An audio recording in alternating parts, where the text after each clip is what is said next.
Владата ќе се задолжи 500 милиони евра кај унгарската влада со пониска камата од издадените државни обврзници годинава.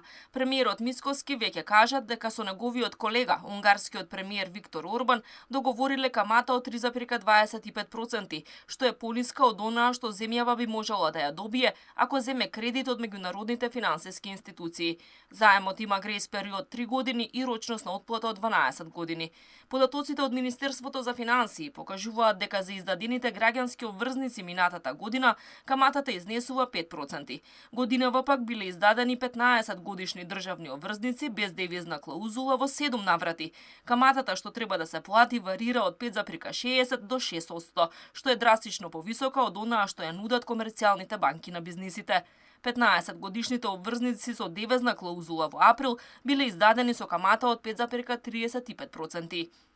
Премиерот Мицкоски во неколку наврати повтори дека кредитот од Унгарија е земен под поволни услови, а нагласи и дека има отворена рамка за финансирање, па повеќе пари можело да се повлечат до година, кога да остасува за враќање и претходно издадена еврообврзница. Но таа доспева 25 јануари. Зошто сега да земеме 500 милиони евра па да плаќат граѓаните камата? Кога можеме во јануари? Отворена ни е рамката. Зошто сега да плаќаме 10-15 милиони евра, ќе направиме вакви сали уште 30 у Македонија? Зошто ги трошиме тие пари? Мора да имате концепт. Со пари сите знаат.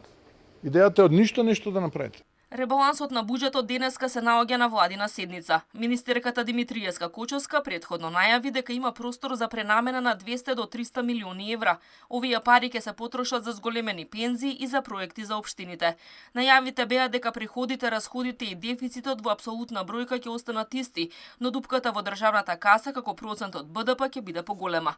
Во годините наназад, секогаш кога се правеше ребаланс на буџетот, се кратеше од критичните капитални инвестиции кои не се реализираа согласно плановите. Така и годинава, до крајот на мандатот, претходната влада изградила едва 28% од предвиденото.